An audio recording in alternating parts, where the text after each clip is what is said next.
ಅವರು ನಿಧನರಾಗಿದ್ದಾರೆ. ನನ್ನ ಜೊತೆಲಿ ವಾಣಿ ಹರಿಕೃಷ್ಣ ಅವರಿದ್ದಾರೆ. ಮೇಡಮ್, ತುಂಬಾ ನೋವಿನ ವಿಚಾರ. ಎಸ್ ಜಾನಕಿ ಅವ್ರನ್ನ ಇವತ್ತು ನಾವು ಕಳ್ಕೊಂಡಿದೀವಿ.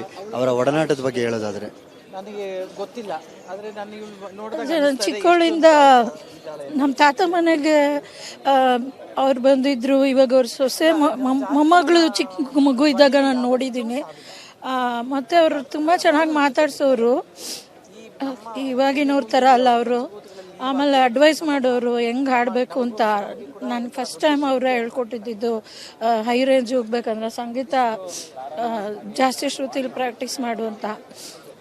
ಮತ್ತು ಅವ್ರದ್ದು ಸುಮಾರು ಒಳ್ಳೊಳ್ಳೆ ಫೋಟೋಸ್ ನನಗೆ ಅವ್ರು ಕೊಟ್ಟಿದ್ದಾರೆ. ಮತ್ತು ಈ ಸೀರೆನೂ ಅವರೇ ನನಗೆ ಕೊಟ್ಟಿದ್ದು.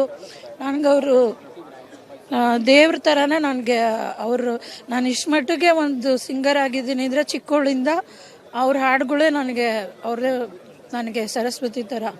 ಕಣ್ಣೀರು ಹೇಳುತ್ತೆ ಮೇಡಮ್, ಅವರ ನೆನಪುಗಳು ನಿಮ್ಮನ್ನು ಎಷ್ಟು ಕಾಡ್ತಿವೆ ಅಂತ. ಕಾಡುತ್ತೆ, ಅದೇ ಹೇಳಿದ್ನಲ್ಲ ನಂಗೆ ಅವರು ನನ್ನ ಸ್ವಂತ ಅಮ್ಮ ಎಷ್ಟು ಇಷ್ಟನೋ ಅದೇ ಥರನೇ ನನಗೆ ಅವರು. ಅಮ್ಮ ಮನೇಲಿ ಸಂಗೀತ ಹೇಳ್ಕೊಡ್ತಾಯಿದ್ರು, ಇವರು ನನಗೆ ಹಾಗೆ ಅವ್ರ ಹಾಡುಗಳು ಅಷ್ಟು ನನಗೆ ಒಂಥರ. ಅವ್ರ ದಿನ ನನಗೆ ಇವಾಗೂ ಎಷ್ಟೇ ಸಿಂಗರ್ಸ್ ಬಂದ್ರೂ ಇವ್ರ ಹಾಡುಗಳೇ ನನಗೆ ಖುಷಿ ಆಗೋದು. ನಾನು ಹಾಡ್ಕೊಡುವಾಗ ಅವ್ರದ್ದು ಎಲ್ಲ ಥರ ಹಾಡುಗಳು ಹಾಡ್ಕೊತಾ ಇರ್ತೀನಿ ಈಗಲೂ. ನಿಮ್ಮದು ಸಂಗೀತದ ಫ್ಯಾಮಿಲಿನೇ. ತಾತ, ನಿಮ್ಮ ಮಗ ಮತ್ತು ಪತಿ ಹರಿಕೃಷ್ಣ ಅವರು ಎಲ್ಲ ಸಂಗೀತ ಕ್ಷೇತ್ರದಲ್ಲಿದ್ದಾರೆ. ಜಾನಕಿಯವರು ಅಂದ ತಕ್ಷಣ ನಿಮಗೆ ನೆನಪಿಗೆ ಬರುವಂಥದ್ದು? ನೆನಪಿಗೆ ಅಂದರೆ ಅದೇ ಹೇಳಿದ್ನಲ್ಲ, ಅವ್ರ ಥರ ಯಾರೂ ಇನ್ನು ಇದುವರೆಗೂ ಯಾರೂ ಹಾಡೋಕ್ಕಾಗಲ್ಲ. ಏನಕ್ಕಂದರೆ ಅವ್ರು ಎಲ್ಲ ಥರ ಎಕ್ಸ್ಪ್ರೆಷನ್ಸು, ಎಷ್ಟೇ ಸಿಂಗರ್ಸ್ ಬರಲಿ ಅವ್ರ ಥರ ಇನ್ನು ಯಾರೂ ಹಾಡೋಕ್ಕಾಗಲ್ಲ. ಅವ್ರ ಜೊತೆ ಸಮಯ ಕಳೆದಿದ್ದೀರಿ. ಅವರಿಲ್ಲ ಅಂತ ಅನ್ನಿಸ್ದಾಗ ಏನು ಅನ್ನಿಸ್ತು ಅಮ್ಮ ನಿಮಗೆ? ತುಂಬ ದುಃಖ ಆಯಿತು ನನಗೆ.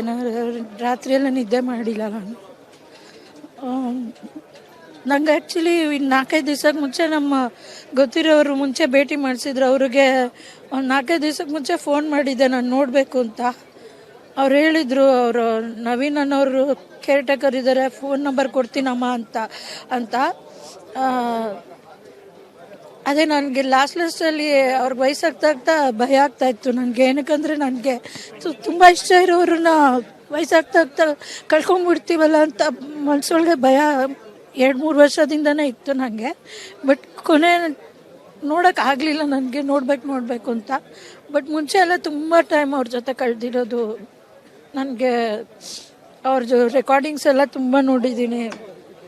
ಅವ್ರ ಪ್ರಸಾದ್ ಸ್ಟುಡಿಯೋಲಿ ನಮ್ಮ ತಾತ ಜೊತೆ ಇಳಯರಾಜ ಅವರು ಅಂಕಲ್ ಅವ್ರದ್ದು ಸಾಂಗ್ಸ್ ಎಲ್ಲ ರೆಕಾರ್ಡಿಂಗ್ಸ್ ನೋಡಿದ್ದೀನಿ.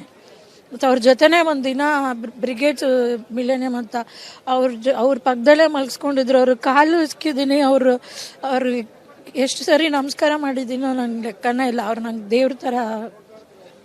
ನೆನಪು ಇದ್ದಾಗ ಈ ರೀತಿ ನೋಡೋದಕ್ಕೆ ತುಂಬ ನೋವಾಗುತ್ತೆ ಮೇಡಮ್.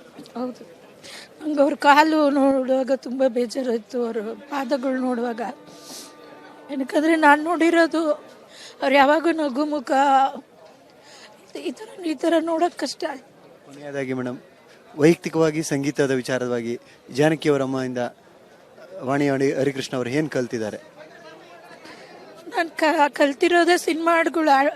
ಇಷ್ಟನ್ನ ನನಗೆ ಇಷ್ಟಪಡ್ತಾರೆ ಅಂದರೆ ನಾನು ಅವರಿಂದನೇ. ಯಾಕಂದರೆ ಚಿಕ್ಕವಳಿಂದ ಅವ್ರ ಹಾಡುಗಳೇ ತುಂಬ. ನಾನು ಎಲ್ಲ ಭಾಷೆನೂ ಕನ್ನಡ, ತೆಲುಗು, ತಮಿಳು ತುಂಬ ಹಾಡ್ಕೊಳ್ತೀನಿ ಚಿಕ್ಕವಳಿಂದ. ಇವಾಗಲೂ ಪ್ರಾಕ್ಟೀಸ್ ಮಾಡ್ಕೊತೀನಿ. ಯಾವ ರೀತಿ ಮಿಸ್ ಮಾಡ್ಕೋತೀರಿ ಇನ್ನು ಮುಂದೆ? ಇಲ್ಲ, ಅವ್ರು ನನ್ನ ಒಳಗಡೆನೇ ಇರ್ತಾರೆ ಅಂತಲೇ ಅನ್ಕೋತೀನಿ ನಾನು.